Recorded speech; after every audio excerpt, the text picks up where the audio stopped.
So you remember last year when we talked about North Korean soldiers joining the war and all those mean internet people tried to make you feel crazy? Well, we weren't crazy. They were just lying. Of course, we've had confirmation for quite a while now that North Korea has been an active participant in the Russia-Ukraine war, but old Kim Jong-un really hammered that home with some new videos released in just the last couple days.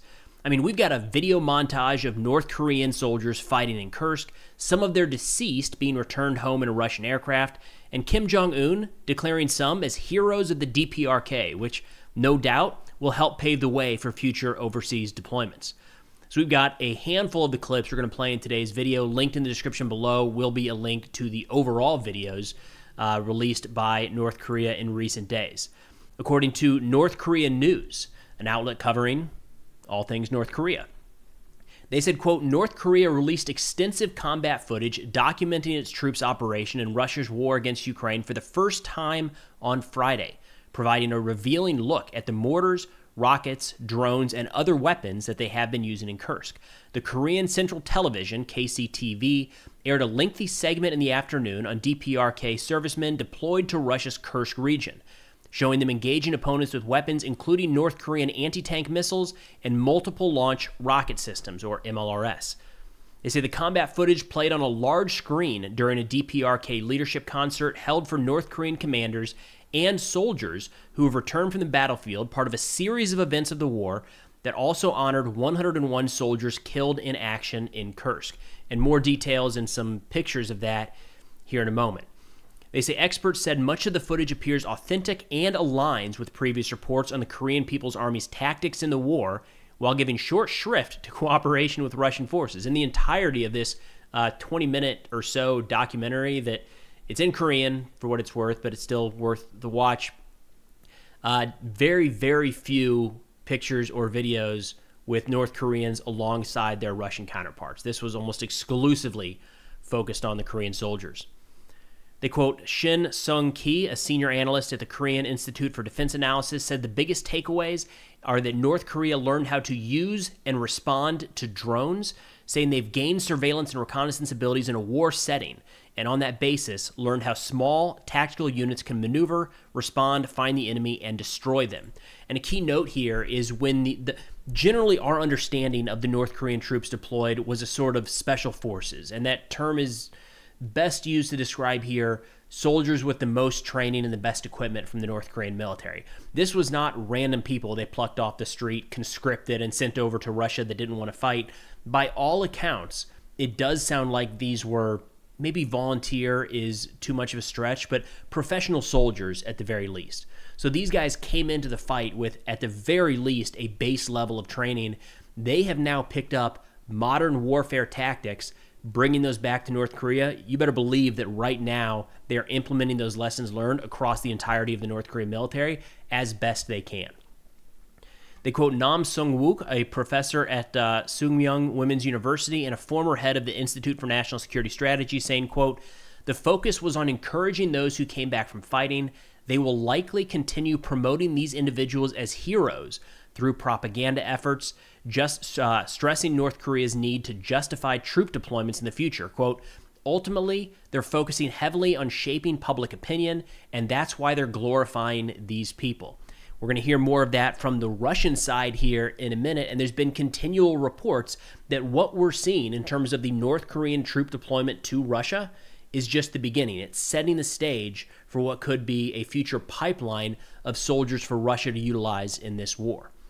Now, earlier in the day, prior to this ceremony, they did show Kim Jong-un awarding commanders and combatants who returned from the Kursk battle the title Hero of the Republic, or Hero of the DPRK. They joined notable recipients such as Fidel Castro and Muammar Gaddafi and others.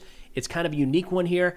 There's not really a rank order of these awards. It's one of the highest awards that can be issued inside of North Korea, but there's not like a clear priority in where it goes. But a North Korean defector and former DPRK officer spoke to North Korean News on this, and they said the commendation sets the recipients up for life.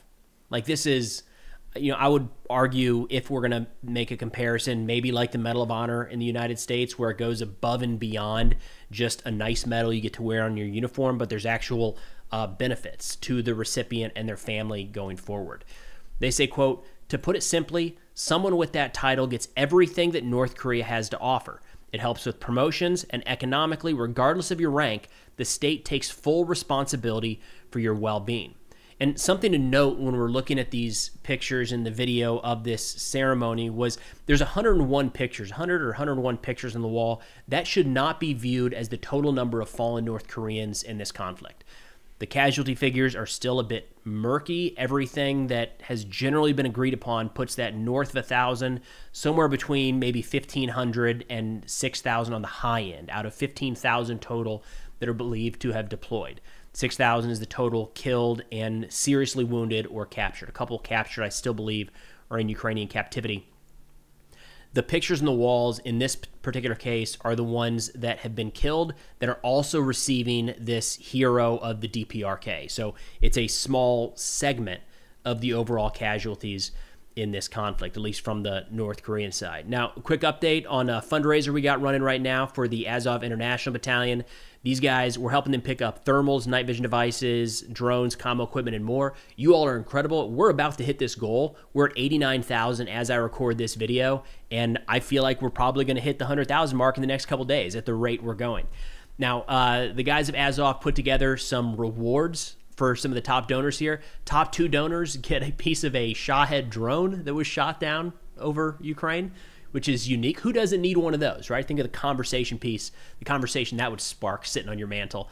So for the top 2 donors and ties count, so the top 2 plus ties, get a component of a Shahed drone and a signed flag by the volunteers of the Azov International Battalion.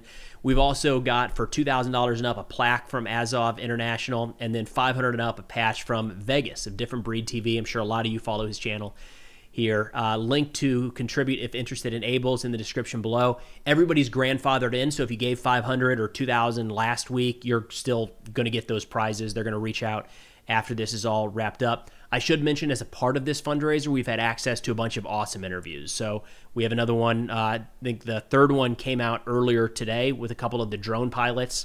It's because of this fundraiser we're able to get access to these guys to ask these questions and get information in real time off the battlefield, which I think is pretty unique. Either way, fundraiser in the description below if interested and able. Turning back here to the North Korea issue, NBC News reported that Kim Jong-un hailed his country's fallen soldiers as heroes in an emotional award ceremony, state media said Friday, in a rare public admission of the losses North Korea has suffered in the conflict. The North Korean leader, quote, extended deep gratitude and warmest militant respect to those who had returned home, despite the hail of bullets and bombs of the life and death war in the foreign country. That's according to state news agency KCNA. Adding, quote, the victory won by the brave soldiers who participated in the war is a great feat that firmly defended the honor of the great KPA. Now, we have a little more information here coming from some Russian reporters and the Russian perspective on this. They are also quoting largely North Korean state media, where they say Kim Jong-un at the headquarters of the Central Committee of the Workers' Party received the leading commanders of overseas operational troops of the KPA, returned to the homeland to participate in the ceremony of awarding state honors of the DPRK. An official ceremony was held at the headquarters to present state awards to the commanders and fighters of the overseas troops. So a couple different events here. He, in private, kind of presented awards to some of the senior officials participating in this fight. Then we had the awarding of some of the deceased receiving those honors on the wall there, as well as their family members were received. And then we had this kind of propaganda film that we were running through some of the clips showing the North Korean soldiers actively fighting in Kursk. They say in addition to the combatants distinguished during the fighting, family members of the fallen servicemen also participated in the ceremony. Official materials of this ceremony called it the first. And this is interesting here. Speeches mention that the current overseas mission of the KPA is not yet completed. This is the first of a number. So this is not the overall, this thing is one and done, wrapped up. This is the mission complete type issue. This is the beginning. Now, there's a couple different ways to interpret that. It could be the beginning because they're going to have more ceremonies to honor the fallen of this particular operation that is now complete. Another way to interpret it that a lot of people are, and I think this is valid, is this is the first because the ongoing mission fighting alongside Russian forces is not over, and there will be more coming in the near future.